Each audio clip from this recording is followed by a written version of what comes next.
Assalamualaikum warahmatullahi wabarakatuh. Jumpa lagi dengan saya Ulasan Sepak Bola. Dan kali ini kita akan mencoba membahas pertandingan antara Belgia menghadapi Rusia di Piala Euro.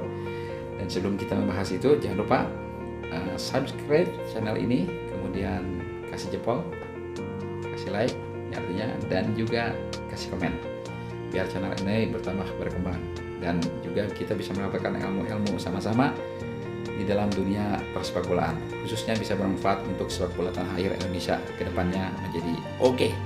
Dan pertandingan antara Belgia dengan Rusia sama-sama kita ketahui skornya adalah 3-0 untuk kemenangan Belgia.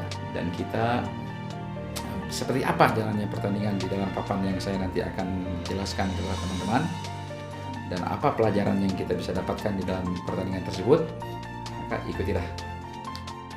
Oke teman-teman pencinta bola, ini sekarang di hadapan kita ada papan strategi, dan yang akan kita bahas adalah pertandingan antara Belgia menghadapi Rusia. Dan di depan ini formasi 1-3-4-3 adalah formasi milik daripada tim Belgia yang dalam pertandingan tersebut memenangkan pertandingan dengan 3-0 sangat telak. Dan formasi adalah seperti ini yang dilakukan oleh para pemain Belgia di bawah asuhan pelatih daripada Martinez ya. Dan kita ketahui formasi 3-4-3 ini berhasil memenangkan pertandingan, dan kita mengetahui bahwa penjaga gawang ditempati oleh Courtois, kemudian di sininya ada Alderweireld, kemudian Boyata di sini, kemudian di sini ada Vertonghen ya. Lengkap juga sebagai kapten ya, Vertonghen kalau tidak salah. Kemudian 4 di depannya di sini ada Koscielny, kemudian Dendoncker, Clement, dan juga Hazard ya, bukan Eden Hazard ya, di sini adanya Hazard ya. Kemudian di depannya di sebelah kanan ditempati oleh Dean Martin, kemudian di sini Lukaku, dan di sini ada Carrasco. Formasinya adalah 3-4-3. Dalam formasi 3-4-3 ini Belgia menghadapi Rusia ini teman-teman sangat agresif ya, terutama berkaitan dengan pemain wingback di sini, Koscielny dan juga Hazard, yang mana Koscielny ini kemudian di pertandingan selanjutnya, pertandingan beberapa menit kemudian diganti oleh Meunier di sini ya, Meunier yang juga berhasil mencetak gol Meunier. Dan formasi ini memungkinkan para pemain Belgia ini sangat mobilitas tinggi. Nah, seperti itu. Naik ya, seperti ini. Nah, karena memang para pemainnya memiliki skill di atas rata-rata para pemain Rusia, sehingga Martinez berani mengambil formasi menyerang seperti ini 3-4-3 dengan kalaupun menyerangnya ini sangat dahsyat. Tetapi di dalam bertahan saya melihat kemarin Belgia juga terlihat ada sedikit berani untuk menutup ya, dengan pemain yang diturun, kemudian ini turun. Nah, jadi akhirnya Belgia kalau diserang oleh Rusia, dia memakai formasi 5-4-1. Bahkan sekali-kali dia masih berani dengan menggunakan formasi 5-2-3 ya, membiarkan Carrasco, kemudian Lukaku dan juga Martin di depan ya. Dia percaya diri ya, tim ini percaya bahwa dengan formasi 5 ditambah 2 gelandang bertahan ini masih kuat untuk menutup serangan daripada Rusia. Dan dia membiarkan 3 pemain ini di depan supaya nanti bola hasil daripada yang didapatkan oleh pemain Belgia dari hasil mematahkan serangan Rusia ini, maka akan diberikan kepada 2 pemain pengapit daripada Lukaku ini yang mempunyai satu kecepatan ya. Dan di sini juga Belgia juga melakukan crossing dari wingbacknya, karena memang kita tahu bahwa Lukaku ini mempunyai satu heading yang cukup baik ya, finishing yang cukup baik, sehingga mereka berani untuk melakukan juga di samping ball possession melakukan crossing, dan hasilnya adalah 3-0. Sementara lawannya Rusia dalam pertandingan menghadapi Belgia ini walaupun kalah 0-3, mereka menggunakan formasi 1-4-2-3-1 ya, menghadapi formasi 3-4-3. Pelatih daripada Rusia Cherchesov ya,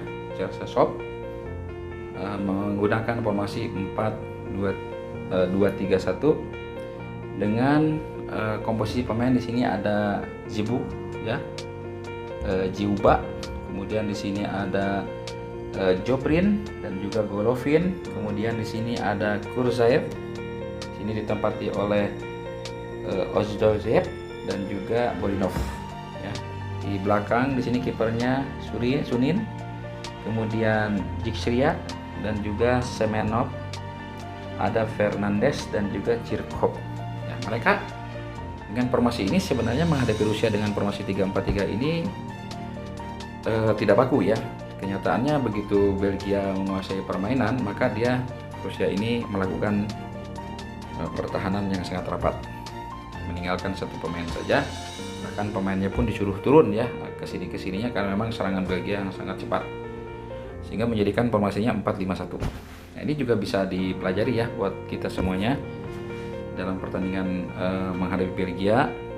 Walaupun memang secara skor ini Rusia ketinggalan oleh Belgia 0-3 kalah, tapi formasi ini juga layak dicoba ya, karena tentu formasi ini juga harus dibarengi dengan kualitas pemain yang kita miliki. Dalam hal ini formasinya tetap tidak salah ya, mungkin kualitasnya dari lawan Rusia ini Belgia di atas daripada pemain pemain Rusia. Bagaimana kalau seumpama pelatihnya mengambil kebijakan 3-5-2 atau mungkin 5-3-2, bisa saja ya, artinya lebih banyak untuk mempertahankan pertahanannya. Tetapi malam itu Rusia melakukan formasi yang sangat berani dengan menempatkan satu striker, kemudian ditopang oleh 3 second striker sebenarnya ini ya, di kanan, kiri, dan tengahnya, dan 2 gelandang bertahan plus 4 main belakang. Namun memang Belgia dalam statistik yang kita dapatkan memang sangat dominan sampai menguasai 67% permainan ya, 67% daripada ball possession, berbanding dengan 33% milik daripada Rusia, dan juga tendangan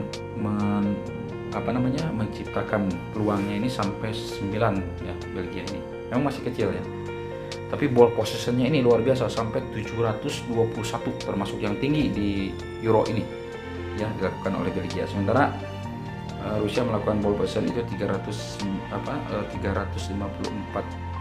operan ya, ball possession.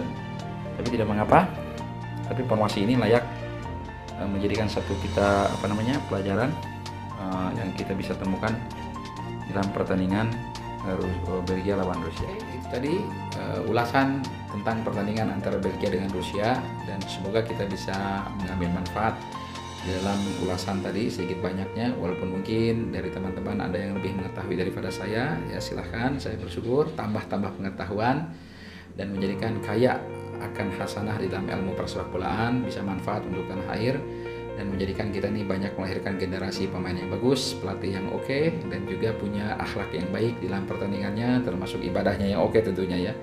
Dan jangan lupa subscribe channel ini, dan kita akan ketemu lagi dengan ulasan-ulasan yang berikutnya dalam pertandingan-pertandingan yang berikutnya. Oke, assalamualaikum warahmatullahi wabarakatuh.